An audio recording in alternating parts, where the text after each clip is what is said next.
अब चिराग पासवान तो 5 स्टार दलित हैं, उनको आरक्षण की कोई आवश्यकता नहीं है। बहुत ज्यादा सवर्ण उनसे कहीं ज्यादा गरीब में रह रहे हैं। जो SC ST के लोग हैं या पिछड़ी जातियों के लोग हैं, वो बेकसूर सवर्णों को भी फंसा देंगे, है ना। मैं खुद इतने जिलों का SP रहा हूँ, मैंने देखा है कि रेप केस बिहार के थानों में 70% लगभग झूठे केस होता है।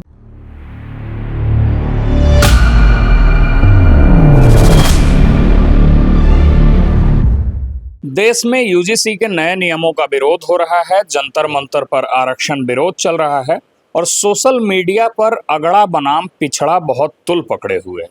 इन्हीं विषयों पर बातचीत करने के लिए हमारे साथ पूर्व IPS अमिताभ दास जी हैं। इनसे बातचीत करेंगे और मौजूदा गतिविधि जो इस देश में चल रही है, जो सोशल मीडिया के हालात है, इसको कैसे देखते हैं? अब सोशल मीडिया के हालात देखकर तो बहुत अफसोस होता है मुझे। हम लोग जब बच्चे थे तो शौचालय की दीवार होती थी जिस पर जिसको जो मर्जी होता था लिख देता था। अब वही हालत फेसबुक की हो गई है, जिसको जो मर्जी हो फेसबुक पर लिख दीजिए और एक से एक भड़काऊ बातें और भद्दी टिप्पणियाँ और जातिगत टिप्पणियाँ और सांप्रदायिक टिप्पणियाँ सुबह से शाम तक आपको फेसबुक पर देखने को मिलेंगी। अगड़ी जाति वाले पिछड़ों को गाली दे रहे हैं, पिछड़े अगड़ों को गाली दे रहे हैं। मतलब बहुत ही एक अफसोसनाक बात है। और अभी आपने कहा कि जंतर मंतर पर जो हो रहा है, एक तो आरक्षण खत्म करने की मांग, एक UGC कानून वापस लेने की मांग। UGC के बारे में दर्शकों को बता दो, UGC का मतलब होता है यूनिवर्सिटी ग्रांट्स कमीशन, हिंदी में इसको कहते हैं विश्वविद्यालय अनुदान आयोग। ये भारत सरकार की एक आप कह सकते हैं संस्था है और देश के सारे कॉलेज और विश्वविद्यालय इसके अधीन आते हैं। तो फरवरी महीने में, इसी साल फरवरी महीने में 6 महीने पहले UGC ने कुछ मतलब नियम लागू किए थे, कठोर नियम, कि कॉलेज और यूनिवर्सिटीज़ के परिसरों में आप जाति के आधार पर या लिंग के आधार पर आप भेदभाव नहीं कर सकते। तो फिर उसको सुप्रीम कोर्ट में चुनौती दी गई और सुप्रीम कोर्ट ने अभी उस पर रोक लगा दी है। अभी मामला सुप्रीम कोर्ट में लंबित है और विवादों में वो इसलिए है क्योंकि जो सवर्ण लोग हैं यानी अगड़ी जाति के हिंदुओं का कहना है कि UGC कानून का धड़ल्ले से दुरुपयोग किया जाएगा और उसमें बेगुनाह सवर्णों को भी फंसा दिया जाएगा। जो SC ST के लोग हैं या पिछड़ी जातियों के लोग हैं, वो बेकसूर सवर्णों को भी फंसा देंगे, इसलिए विरोध हो रहा है। मेरा सवाल आपसे है कि UGC के नए नियमों से आप सहमत हैं या इसके विरोध? नहीं, मैं सहमत हूँ। जो कि UGC के नियम क्यों आए, आप उसकी पृष्ठभूमि जानिए। देखिए 2016-17 के आसपास रोहित वेमुला नाम के एक शोधार्थी ने आत्महत्या कर ली थी। वो हैदराबाद केंद्रीय विश्वविद्यालय में रिसर्च कर रहे थे, बहुत गरीब दलित परिवार से आते थे। उनकी फेलोशिप बंद कर दी गई, छात्रवृत्ति बंद कर दी गई। उसके बाद वो इतना दुखी हो गए कि उन्होंने सुसाइड कर लिया। सवाल ये है सर कि उसी केस में आपने देखा होगा कि 5 लोगों को कुल जो है वो सस्पेंड किया गया था, कॉलेज से आउट कर दिया गया था, जिसमें 3 लोग अखिल भारतीय विद्यार्थी परिषद के भी थे, जो 3 लोग फॉरवर्ड्स थे। उन लोग भी जो है वो कॉलेज नहीं गए, उन लोग को भी उतना ही खामियाजा हुआ। लेकिन रोहित वेमुला ने सुसाइड कर लिया। तो सर हानि तो दोनों को ही हुई।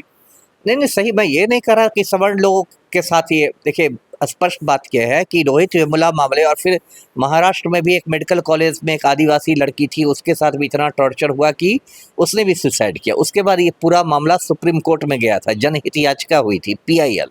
मैं पृष्ठभूमि बता रहा हूँ दर्शकों को कि किस बैकग्राउंड क्या था। उसके बाद सुप्रीम कोर्ट ने UGC को आदेश दिए कि जो कैंपस में या कॉलेजों के कैंपस में या यूनिवर्सिटी के कैंपस में जो जाति के आधार पर भेदभाव होता है, प्रताड़ना होती है, ये मान्य नहीं है। एक सभ्य समाज में ये नहीं मान्य है, तो इस पर कड़े कानून बने। तो उसी पर कड़े कानून बने।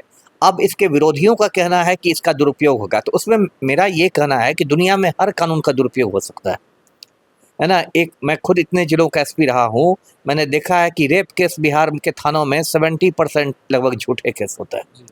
धड़ल्ले से दुरुपयोग होता है। किसी से जमीन का झगड़ा रहेगा, किसी औरत को उठा के कबूतरी देवी को ले आएगा, उसका बायां हाथ का अंगूठा लगवा देगा, वकील साहब बगल में लिख देंगे LTI, लेफ्ट थंब इम्प्रेशन, एकदम कबूतरी देवी का अंगूठा लगा हुआ है और बाकी पूरा दरखास्त वकील साहब बैठ के लिखते हैं, रेप केस बनाते हैं। कबूतरी देवी को पता भी नहीं है, पढ़ने भी नहीं आता उसमें क्या लिखा गया, एकदम मार देगा उसका अंगूठा। अब वो भाई साहब रेप केस में जेल चले गए, महीनों तक उनका बेल रिजेक्ट होता रहा। ये मतलब एक बात मैं कह रहा हूँ, कितना ये होता है। मेरा ये कहना है कि किसी का दुरुपयोग नहीं होना चाहिए कोई कानून का। तो हम लोग को बैठ के विचार करना चाहिए कि भाई इसका मिसयूज़ कैसे रुके। ना कि ये हमें कहना चाहिए कानून ही खत्म कर दो। ये मेरा कहना है जी। सवाल ये है सर कि अभी आप देख रहे होंगे कि जिस तरीके से रिजर्वेशन रिफॉर्म की बातें हो रही है, और इसमें तर्क ये है कि देश के प्रधानमंत्री जो हैं वो पिछड़े समाज से आते हैं, देश की राष्ट्रपति जो हैं वो शेड्यूल्ड ट्राइब से आती हैं। सालों तक, खासकर अब हम लोग बिहार में हैं तो बिहार को लेकर के लोग ये कहता है कि बिहार के मुख्यमंत्री जो हैं वो पिछड़े समाज से आते हैं। बावजूद इसके क्या सही में उस स्तर पर आरक्षण की ज़रूरत उन परिवारों को है जिनके परिवार के लोग केंद्रीय मंत्री बन गए हैं, IAS IPSs रहे हैं, मुख्यमंत्री बन गए हैं? क्या सही में उन लोगों को ज़रूरत रहती है सर? नहीं, उन लोग को हो सकता है ज़रूरत नहीं रहे उतनी, और आप जो बात बोल रहे हैं उसी को दूसरे शब्दों में क्रीमी लेयर वाली बात कही जाती है कि जो लोग क्रीमी लेयर के हैं, चाहे आर्थिक दृष्टि से या सामाजिक, मान लीजिए चिराग पासवान का मैं उदाहरण देता हूँ। जीतन राम मांझी, अब चिराग पासवान तो 5 स्टार दलित हैं। अब ये तो नहीं मैं मानूंगा कि चिराग पासवान छुआछूत के शिकार हैं, है ना।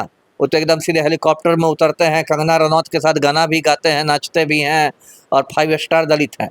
तो ऐसे तो देखिए, तो सही बात है आपकी, तर्क के अनुसार तो उनको आरक्षण की कोई आवश्यकता नहीं है। बहुत ज़्यादा सवर्ण उनसे कहीं ज़्यादा गरीब में रह रहे हैं। तो ये बात जो क्रीमी लेयर वाली बात है सही है, और इसलिए जो पिछड़ी जातियों के लिए जो आरक्षण है 27% आरक्षण मंडल आयोग वाला, उसमें क्रीमी लेयर का प्रावधान है भी। SC ST में नहीं है, लेकिन पिछड़ी जातियों में है।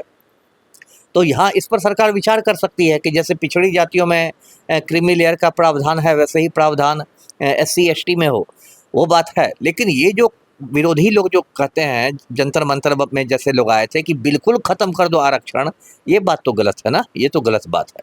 और ऐसी बात वो लोग कर रहे हैं जो सामंती मानसिकता के सवर्ण हैं। और हमको लगता है कि जो लोग सीधे आरक्षण को ख़त्म कर देने की बात कर रहे हैं, वो हमको लगता है कि बहुत ज़्यादा उनका पढ़ाई लिखाई से भी वास्ता नहीं है, क्योंकि रिफॉर्मेशन पॉसिबल हो सकता है। जो लोग आर्थिक तौर पर किसी भी समाज से रहें, वो माना जा सकता है। जैसे मैं आता हूँ सर जहानाबाद से, और हमारे आसपास जहानाबाद गया के क्षेत्र में एक समुदाय है मुसहर समाज जो है, जिससे जीतन राम मांझी आते हैं। जीतन राम मांझी खुद केंद्रीय मंत्री, पूर्व मुख्यमंत्री रहे हैं। उनकी समधन से लेकर के, पतोहू से लेकर के, पुत्र से लेकर के, नाती से लेकर के, दामाद से लेकर के, एक एक लोग जो हैं वो राजनीतिक पृष्ठभूमि से जुड़ गए हैं। कोई विधायक बन गए हैं, कोई मंत्री बन गए हैं, कोई जो है आयोग से जुड़े हुए हैं। तो क्या जीतन राम मांझी जैसे लोगों को आरक्षण की ज़रूरत है? और दूसरे तरफ वो मुसहर समाज आज भी चूहा खाता है। वही मैंने कहा ना, वही बात मैं रिपीट कर रहा हूँ कि वही बात हो गई कि जिस मुसहरों की आपने बात की उसमें जीतन राम मांझी क्रीमी लेयर में आ गए हैं, क्योंकि वो खुद भारत सरकार में मंत्री हैं। उनके बेटे संतोष सुमन बिहार सरकार में मंत्री हैं। उनकी पुत्र वधू जो है, क्या कहते हैं, दीपा मांझी, वो इमामगंज से विधायक हैं। उनकी जो समधन है ज्योति मांझी, वो विधायक हैं। तो उनका तो पूरा प्राइवेट लिमिटेड है, उनको क्या ये है। लेकिन असली जो मुसहर जो गरीब लोग हैं, और वो नेता मुसहरों के हैं, तो वही है। वो तो नेता क्या, वो लोग देखिए कार्ड खेलते हैं। उनके लिए मुसहर का मतलब सिर्फ अपनी फैमिली के लोग हैं, ठीक है। वोट बैंक के लिए वो उस तरह की बात करते हैं। मुसहर कार्ड वो खेलते हैं, दलित कार्ड खेलते हैं। अब उन पर मैं क्या कहूँ तो एक अलग किस्सा हो जाएगा। लेकिन वो मैंने बात कही कि ठीक है, आपकी बात सही है, क्रीमी लेयर वाली बात होनी चाहिए।